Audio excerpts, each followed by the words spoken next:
Kamis 12 Juni 2025, Rismond Sianipar ya menghadiri sidang gugatan ijazah Bapak Joko Widodo di Surakarta. Tapi di luar, nggak masuk di dalam. Ngapainnya kok di luar kalau nggak di dalam? Alah ya. Dan tujuannya Rismond ketika diwawancara itu hanya memberikan support, memberikan dukungan kepada para penggugat ijazah Bapak Jokowi. Kenapa harus turun ke lapangan si Rismond? Kenapa? Kurang dukungan ya? Yang kehabisan dukungan. Jadi ada di sana seonggok manusia, setumpuk lah setumpuk. Ya, yang menamakan dirinya tipu UGM, ya kan? Apa itu kepanjangan tipu UGM? Tim pemburu ijazah palsu usaha nggak punya malu. Memang itu namanya. Coba. Tim apa itu ya? Kok nggak bergengsi kali namanya? Tapi terserah, namanya tim-tim mereka ya kan, bukan tim awak. Kalau awak bikin nama nggak kayak gitu-gitu amat gitu loh. Jadi mereka mendatangkan Rismond ya sebagai bentuk dukungan moral. Aduh, ternyata ya udah kekurangan dukungan ya.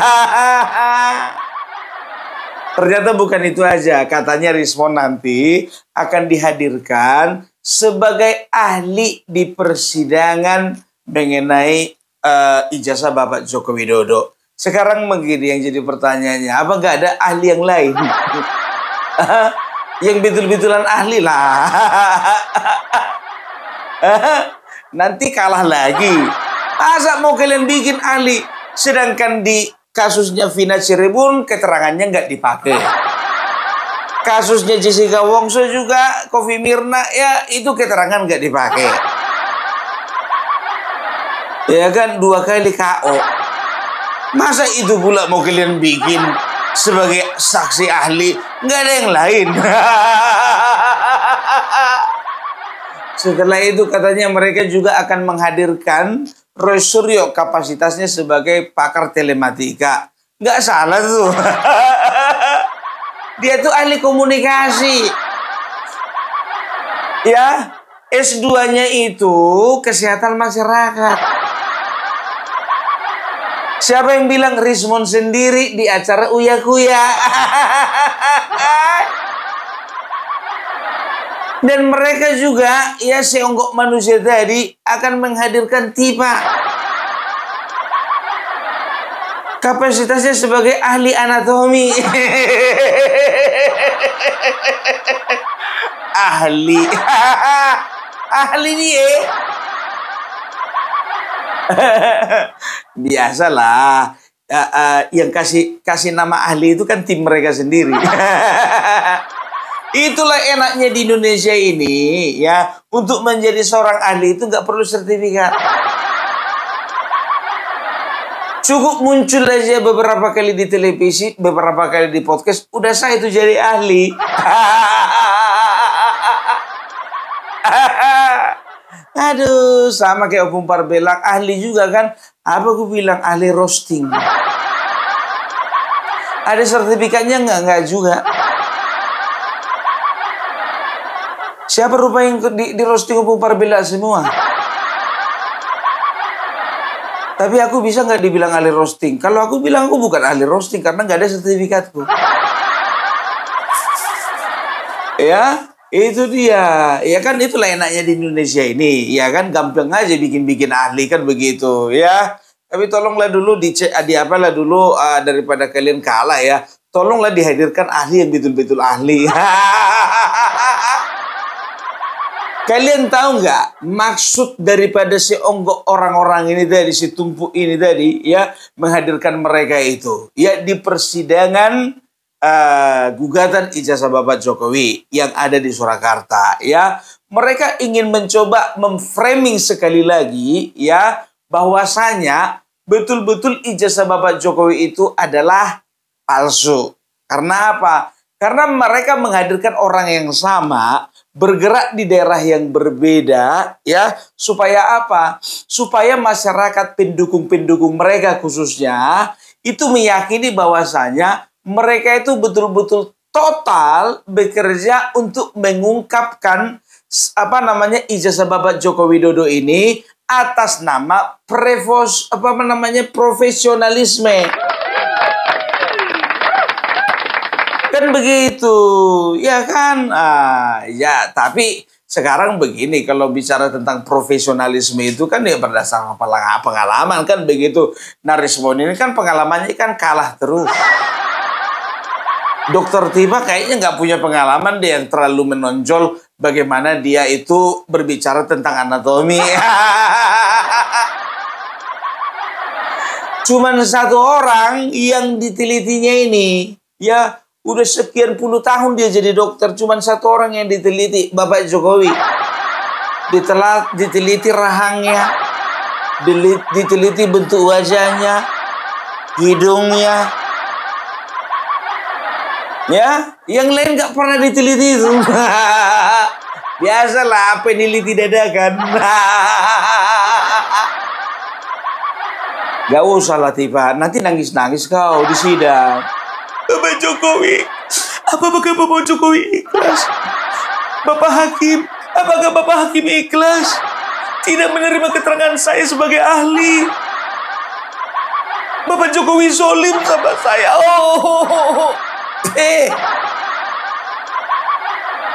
Air mata buaya kau. Air mata bunglon. Kenapa dibilang air mata buaya? Kayaknya buaya nggak pernah nangis deh. Dan juga buaya nggak pernah teriak-teriak ijazah palsu. Ijazah palsu nggak pernah. Nggak pernah. Aduh. Dan kabarnya katanya, ya si Rismon ini katanya akan berkunjung ke Boyolali, satu tempat atau satu daerah di mana Bapak Joko Widodo pernah KKN. Karena dia menerima kabar bahwasanya tempat itu baru ada tahun 2000. Rismon. Daripada kau capek-capek kau ke Solo, capek ke sini, capek ke sono, mendingan kau ikut sama kami ke IKN. Ya, ikut kau sama kami ke IKN nanti bulan 8. Dikawanin sama Bapak Joko Widodo. Mau nggak? Tapi ongkos bayar sendiri lah. Ya, jadi sekedar mengingatkan ya untuk kalian semuanya bahwasanya Opung Parbelak bersama teman-teman semuanya ya fix kita akan berangkat bersama-sama dengan Bapak Joko Widodo ke IKN bulan Agustus. Ya, kita akan berangkat ke IKN ya. Kita akan eksplor di sana. Bayangkan kalian 24 anggota YouTuber Nusantara akan disebar di seluruh IKN. Kita akan bikin konten di sana ya. Dan kita sudah agendakan juga kalau kita akan podcast dengan Bapak Basuki Hadi Mulyono. Oleh karena itu ya, untuk teman-teman yang sudah berkontribusi untuk Opung Parbelak, terima kasih banyak untuk keberangkatan Opung Parbelak ke IKN ya. Kiranya Tuhan yang melipat gandakan rezeki dan juga kesehatan kepada kalian semua. Amin amin ya robbal alamin. Dan bagi kalian yang ingin berkontribusi ya, Opung Parbelak sudah sertakan nomor rekening di sebelah kanan dan juga nomor WA di sebelah kiri ya. Ya, seberapapun besarnya kalian berikan kepada Opung Parbelak, nggak usah kalian tanya-tanya. Ada pula yang nanya sama aku, Opung Parbelak, boleh aku mengasih begini? Pokoknya kalian ya, seberapapun yang kalian kasih, itu adalah yang terbaik untuk Opung Parbelak. Opung Parbelak kami cuma bisa kirim doa saja. Dan doa itu bahkan lebih daripada uang. Itu dia ya. Jadi itu dulu dari Opung Parbelak. Kita sambung lagi cerita tentang Sampai di mana tadi? Sampai si Rismon lagi ngapain dia? Lagi pergi ke Boyolali.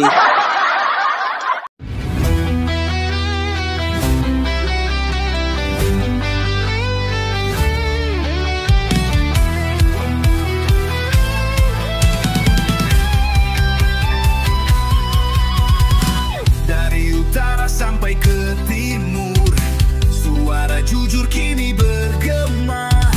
Bukan cuma cari viewer, tapi kebenaran yang utama. Opung Parbelat kasih fakta, Agrifanani pun semua nyata. Vicky Himpong jangan lupa, Blacker Majanang pencipta lagunya. Kami adalah YouTuber Nusantara, bersatu untuk lawan hoax bersama. Tak gentar terus berkabar untuk bangsa. Tahu nggak kalian ya? Sekarang juga ya Rismon itu sedang berusaha untuk menggugat skripsi Bapak Jokowi. Kemarin ijazah Bapak Jokowi ya mereka nyatakan palsu. Sekarang skripsi dinyatakan palsu. Mereka sedang berusaha tempat KKN-nya juga palsu. Besok-besok ya kan itu STNK BPKB Bapak Joko Widodo juga dinyatakan palsu. Apapun yang ada kaitannya dengan Bapak Joko Widodo palsu. Bapak Joko Widodo contohnya nonton nonton bioskop di bioskop 21, kalaupun ada tiketnya ya karcisnya itu yang ngasih padahal pihak 21 ini akan dianalisa si Rismon sebagai tiket palsu. Uang yang dimiliki Bapak Joko Widodo uang palsu. Karena apa? Semua kesimpulan palsu. Karena ahlinya keahlian palsu. Rismon, ijazahmu pun juga masih disangsikan keasliannya kan? Tiba gelar doktormu itu pun juga masih disangsikan kan keasliannya kan? Sudah banyak yang membahas tentang ijazahmu Rismon. Jadi kenapa Rismon ya saat ini semakin gencar dia nongol di TV dan di podcast, dan podcastnya itu aja, Sentana TV. Kemana Rismon Suryo sama Siti Pak ke situ Sentana TV nempel. Nampak kali cari viewer kau. Sentana TV. Aduh ya. Jadi biar tahu kalian ya siapa ini si Rismon ini adalah bentuk kepanikan. Karena apa? Dia akan cari terus. Karena apa? Karena dia udah tahu waktunya semakin dekat. Sebentar lagi. Jadi sebagai anggota YouTuber Nusantara, Opung Parbelat juga ya mengetahui ya apa-apa saja perbincangan yang terjadi antara teman-teman yang hadir di Solo di kediamannya rumah Bapak Joko Widodo. Dan salah satu poin ya bahwasanya kami memastikan, YouTuber Nusantara memastikan ya bahwa ya persidangan ini tidak akan pernah berhenti ya. Proses hukum ini tidak akan berhenti dan dipastikan Suryo, Rismon, Tipa dan lain-lainnya dipastikan masuk penjara. Dipastikan. Ya, dipastikan bukan karena intervensi, tapi dilihat bagaimana prosesnya dan bagaimana perkembangannya. Nah, sekarang jadi pertanyaannya, Pung, kenapa lama kali orang ini ditetapkan jadi tersangka? Jadi begini, pihak kepolisian untuk masalah seperti ini, ya, aku yakin mereka sedang memastikan akurasinya itu mendekati 100%. Gitu. Karena apa? Ya, mereka tahu yang dihadapi ini orang-orang licik. Tapi bodoh. Pung, biasanya yang licik itu Pung orang pintar Pung. Nggak, zaman sekarang orang bodoh pun bisa licik. Orang bodoh mana yang mempertanyakan keaslian dari ijazah presidennya, padahal presidennya sudah menjabat 2 periode. Ini adalah bentuk kebodohan yang hakiki. Tahu kalian, isi kepala, isi otaknya itu sama-sama Bambang Tri. Bambang Tri itu kan membuat buku Undercover Jokowi, ya, itu kan hasil dari halusinasi. Dan mereka mau terhasut oleh Bambang Tri. Artinya apa? Mereka lebih bodoh daripada orang bodoh. Kalau ku bilang Bambang Tri itu bodoh itu, kan begitu. Berarti mereka levelnya di bawah orang bodoh. Tapi ya itulah dia, ya. Cukup sudah, tiada lagi maaf bagimu. Bisa dipastikan ya, bisa dipastikan. Karena ini bukan berbicara penelitian lagi. It's not talking about scientific. Bukan berbicara tentang sesuatu yang saintis lagi. Tapi ini sudah berbicara tindakan pidana. Apa itu tindakan pidananya? Sudah pasti pencemaran nama baik dan fitnah. Kenapa kami dituduhkan itu? Jadi mau dituduhkan apa lagi? Itu pasal-pasal yang mendekati supaya kalian dipenjara.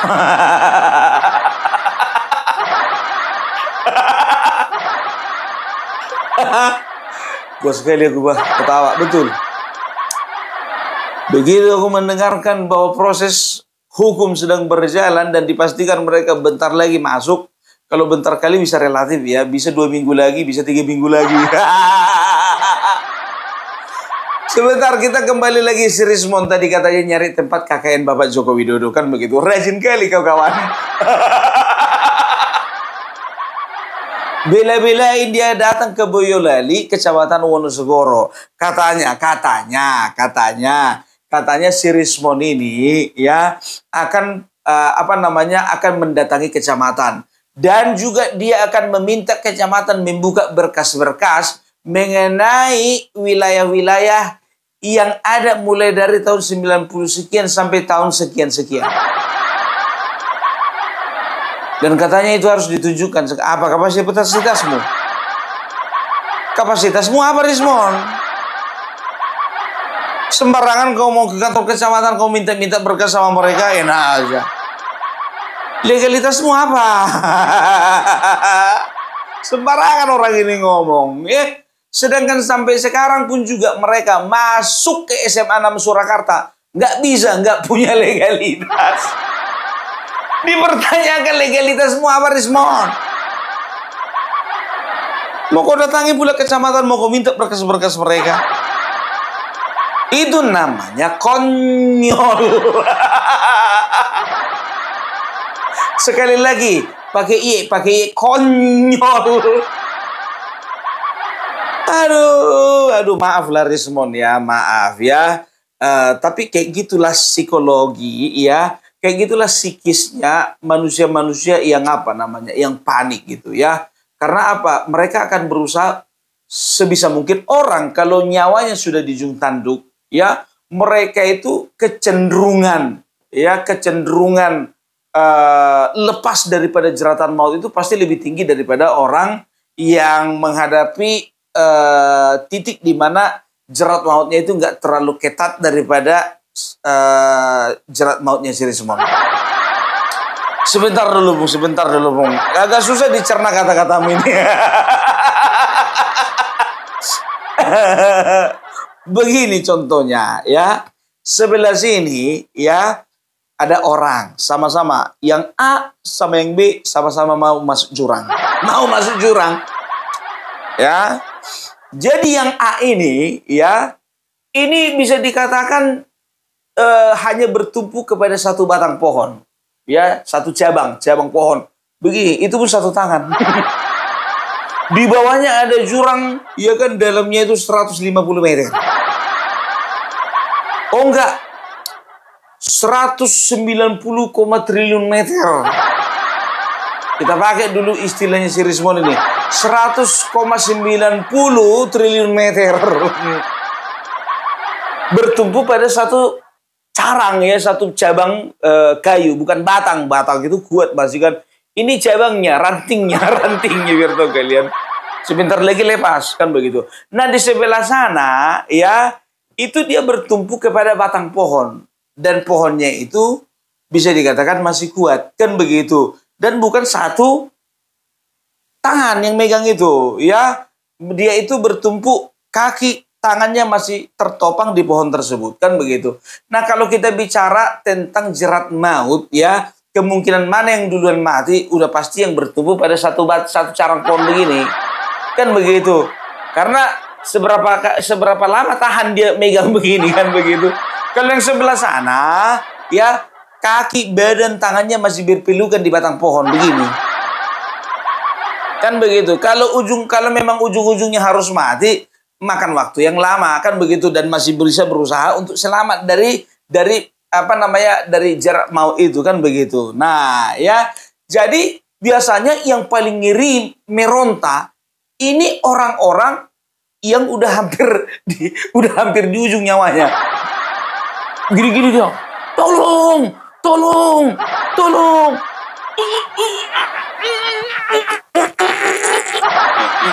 Kan begitu. Tapi kalau orang di sana agak santai, kan begitu. Masih tertopang badannya, kan. Aduh, mana ya orang. Tolong. Tolong. Mau jatuh aku, tolong. Santai dia, nggak panik dia. Karena apa? Masih tertopang badannya gitu. Masih bisa lagi dia tiduran di pohon. Jadi orang kalau panik seperti itu, ya kan, mereka akan selalu berusaha, ya, mencari jalan. Nggak bisa jalan A, jalan B, nggak bisa cara B, cara C, nggak bisa cara C, cara D. Walaupun sebetulnya semua caranya itu sia-sia.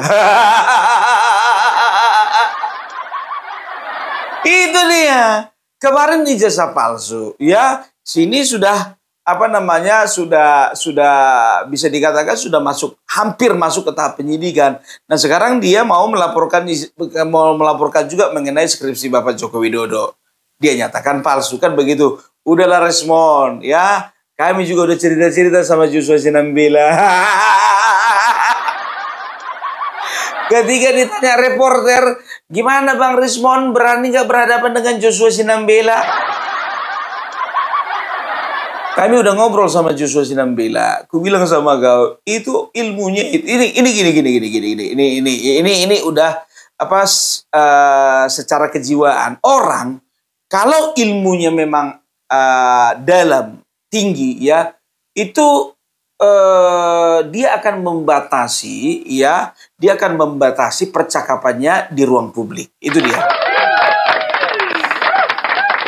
Dia akan membatasi itu, ya, dia akan berusaha membatasi. Dia akan ngomong di mana tempat yang perlu dan waktu kapan yang perlu, kan begitu. Itu baru namanya ahli, nggak kayak orang ini ribut kali. Di mana-mana ribut.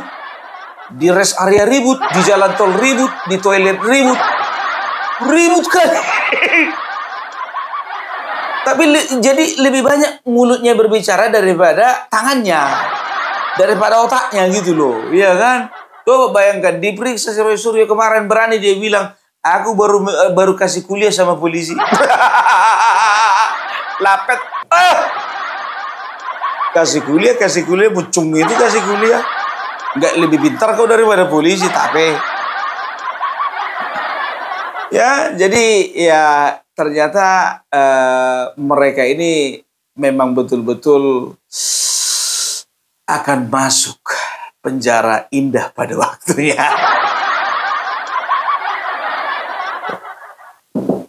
Ya, jadi kalian perhatikan, sekarang isu ijazah Bapak Joko Widodo kan sudah senyap. Karena memang sudah hampir masuk tahap penyidikan, kan begitu. Nah, setelah itu ketika ini senyap, masuk lagi ribut-ribut masalah pemakzulan. Kalian tahu, ya, masalah pemakzulan pun sekarang sudah senyap, kan begitu. Nah, sekarang lagi mereka mempermasalahkan masalah tambang.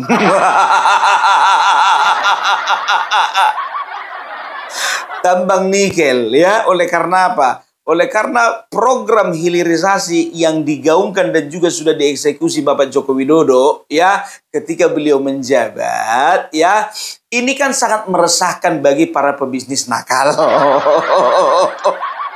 Terutama para pebisnis dari negara lain, ya kan begitu. Sekarang begini logika, ya, ketika kita, ya, punya usaha, ya, di luar negeri dan di dalam negeri, ya. Ya, ingat ini ya, punya usaha kita di luar negeri dan di dalam negeri. kita akan selalu berhati-hati ya dengan kebijakan-kebijakan yang diambil oleh pemerintah di luar negeri. Kan begitu. Karena apa? Ya, karena kemungkinan besar bisnis kita di luar negeri itu lebih menguntungkan daripada bisnis kita di dalam negeri. Kan begitu. Nah, contoh income kita di dalam negeri oleh karena sumber daya alamnya terbatas, katakanlah income kita per tahun itu katakanlah 10 triliun. Kan begitu. Nah, perusahaan kita yang di luar negeri ya itu income-nya itu mencapai 100 triliun per tahun, katakanlah ya. Nah, ketika sebuah kebijakan itu kan bisa berubah. Ketika sebuah kebijakan berubah ya, dan itu merugikan bisnis kita yang sudah kita bangun beberapa sekian tahun, kan begitu. Nah, otomatis ya kita akan berusaha ya bagaimana caranya supaya kebijakan itu kembali seperti semula. Kan begitu. Nah, itu juga yang dilakukan negara asing ya. Selama ini mereka sudah keenakan ya mendapatkan keuntungan profit yang sangat besar. Bayangkan kalian, bukan setahun 2 tahun, puluhan tahun, 50 tahun, bahkan sampai 70 tahun. Ya, mereka sudah mengeruk keuntungan dari negara kita. Dan itu yang disadari Bapak Joko Widodo. Maka ya digalakkanlah hilirisasi. Jadi semua barang tambang itu ya, baik migas ataupun non migas ya, itu harus dikelola di dalam negeri. Artinya apa? Ya luar negeri kalau misalnya mereka mau membeli, ya mereka membeli yang sudah diolah oleh negara Indonesia dan harganya sudah dipastikan pasti lebih mahal. Kan begitu. Nah, karena mereka merasa mereka punya power, mereka punya uang, mereka punya relasi, ya, akhirnya apa? Mereka menyusup, ya, melalui katakanlah, ya, mereka akan gunakan politisi, mereka akan gunakan aktivis, mereka akan gunakan juga anggota dewan, bahkan mereka akan juga memperalat pemerintah daerah, ya, lewat apa, Pung? Lewat uang suap. Ya nggak mungkin lah mereka menjadi anggota dewan, kan gitu. Kan aneh aja kita lihat anggota dewan kok rambutnya putih, matanya biru. Kan kayak gitu kan? Ya mereka menyusup lewat uang-uang suap itu, ya kan? Yang mana nih bisa direkrut nih? Yang dari partai mana yang bisa direkrut nih? Yang mana yang memang betul-betul rakus uang? Mereka pelajari dulu, kan begitu. Mereka ada intelijennya, dan juga mereka ada tim observasinya, kan begitu, ya. Dilihat dulu, oh, anggota dewan ya yang ada kaitannya dengan bisnis kita itu itu komisi ini. Nah, yang bisa dibeli itu orangnya ini. Oknum. Kalau banyak ya itu juga oknum namanya. Setelah itu di mana daerah kita itu bisnis kita itu? Oh, di provinsi ini, di kabupaten ini, kecamatan ini, kan begitu. Nah, kira-kira ya cobalah diusahakan diupayakan ya usaha-usaha. Ya kalau memang nggak bisa lagi dengan diplomasi, ya uang yang harus berbicara, kan begitu kan. Itu akan mereka lakukan, ya hal-hal seperti itu akan mereka lakukan. Nah, ya ada nggak kemungkinan bukan nuduh ya, kemungkinan mereka juga akan memperalat aktivis lingkungan. Kira-kira bisa jadi, sedangkan KPK bisa korupsi anggotanya, apalagi cuma aktivis lingkungan. Iya kan? Sedangkan hakim saja yang harus bisa menentukan mana yang benar dan salah juga bisa terjebak di dalam lingkaran korupsi itu, kan begitu. Apalagi cuma aktivis lingkungan. Nah, jadi ya hati-hati kita dengan gerakan-gerakan seperti ini ya, mengatasnamakan aktivis lingkungan, mengatasnamakan kecintaan lingkungan, mengatasnamakan ya masyarakat yang yang pro dengan kelestarian alam, kelestarian lingkungan. Sekarang begini, normalnya saja lah dulu kita ngomong gitu ya, normalnya aja, sewajar-wajarnya kita ngomong ya. Mana ada pernah kita mengeksplorasi barang tambang tapi lingkungannya nggak rusak. Sekarang beginilah dulu, nggak usah dulu itu ya. Contoh, kita beli lahan nih, katakanlah lahan itu 1 hektar dan kita mau bangun pabrik di situ. Coba kalau ada pohon contohnya di situ, nggak kita tumbangkan pohon itu, apa bukan merusak lingkungan namanya? Nggak merusak lingkungan namanya itu. Ya kan? Tapi kan bisa ada hitung-hitungannya ya. Dilihat dulu daerah itu daerah yang potensi wisata enggak, kan begitu. Kalau memang enggak, contohnya apa yang bisa dieksplor daripada tempat tersebut? Oh, tambang. Oke. Ya, kirim tim ahli ya. Engineer untuk untuk mengobservasi di sana ada kandungan barang tambang apa, kan begitu. Nah, setelah itu ya, setelah diobservasi ternyata ada minyak, ternyata ada nikel, ternyata ada batu bara. Kira-kira bagaimana caranya kita itu mengambil batu bara, nikel, minyak dari dalam kalau nggak dilakukan penggalian?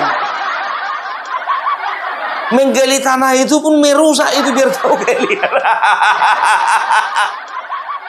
Kadang-kadang aku bekerja 3 tahun ya di pengeboran minyak, eksplorasi minyak, jadi tahu, paham gitu loh.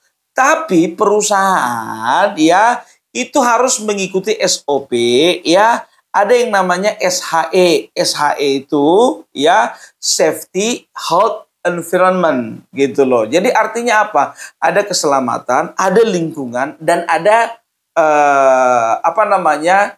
kesehatan. Harus ada, dan ini ada timnya gitu loh. SHE nih, ada yang SHE, ada yang pakai HEE, HSE, ada yang pakai HES. Yang penting 3 hal tersebut tidak boleh luput daripada perhatian sebuah perusahaan. Perusahaan apapun, apalagi yang berskala nasional ya dan juga internasional, harus harus mengikuti standar ini, harus memperhatikan yang namanya HSE gitu dia, Health, Safety, Environment, kan begitu. Jadi memang nggak sembarangan gitu loh. Jadi sekarang jadi banyak yang pertanyaan, jadi kenapa itu Pung?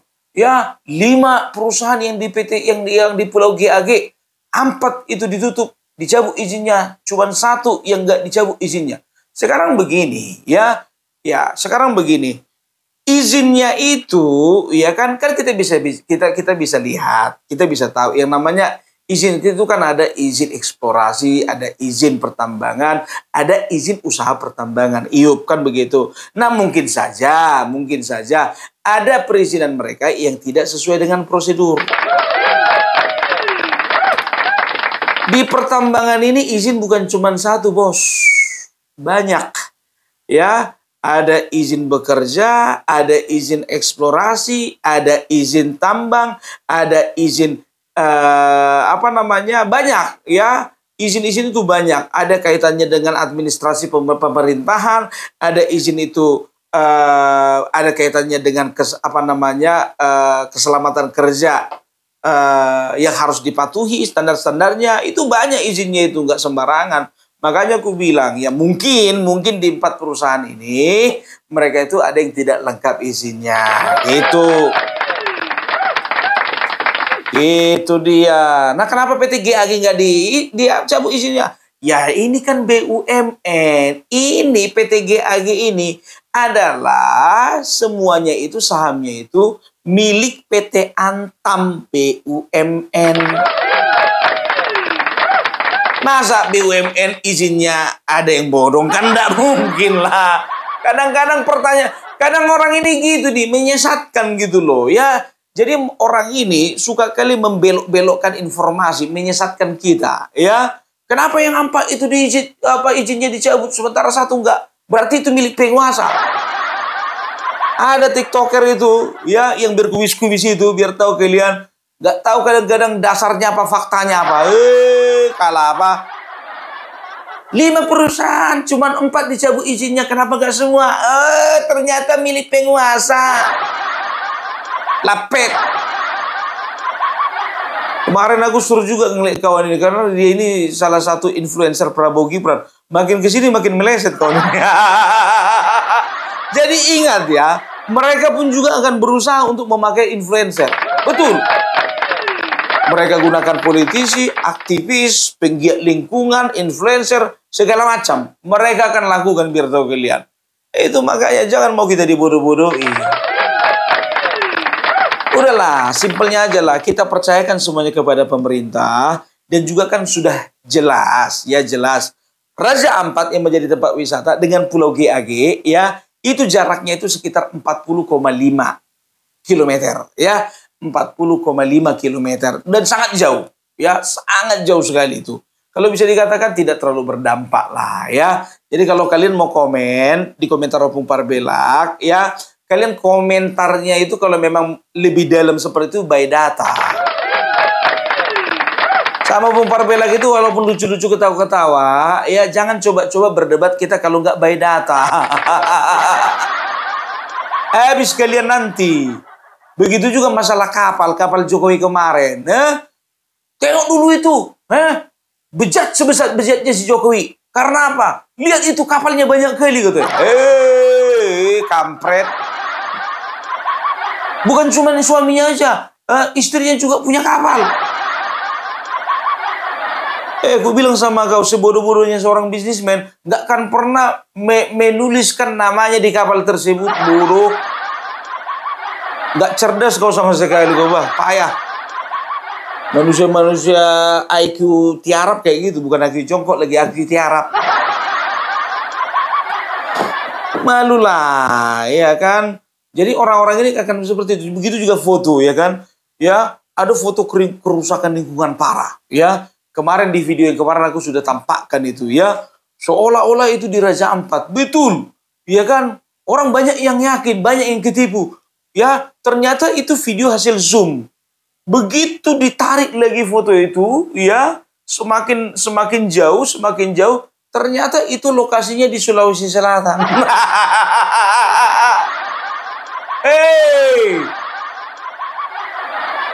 Aduh, ingat ku bilang sama kalian ya, petisi Purnawirawan kemarin itu, yang forum Purnawirawan, mereka itu ada bikin 8 item, ya. Kembali ke undang-undang, setelah itu mendukung Bapak Prabowo Gibran, ya Bapak Prabowo tapi bukan Gibrannya. Setelah itu segera meresapel menteri-menteri, ya, hasil daripada tukar tambah dengan Bapak Jokowi. Tukar tambah. Ya, sekarang begini, pemakzulan Mas Gibran itu ada di dalam petisi tersebut. Setelah itu ribut-ribut masalah tambang. Itu ada juga item nomor 4 kalau nggak salah. Ya, nanti mereka akan bergerak lagi ke masalah apa? Masalah tenaga kerja asing. Itu mereka akan ributkan lagi. Ya, ini karena belum masuk, ini belum selesai ini satu-satu. Ya, setelah itu apa lagi? Masalah IKN. Itu dia. Tapi ya itulah kita. Ya, masih beruntung kita di Indonesia ini masih lebih banyak yang cerdas daripada yang tidak cerdas sama sekali. Jadi itu dulu dari Opung Parbelak. Salam NKRI, NKRI harga mati.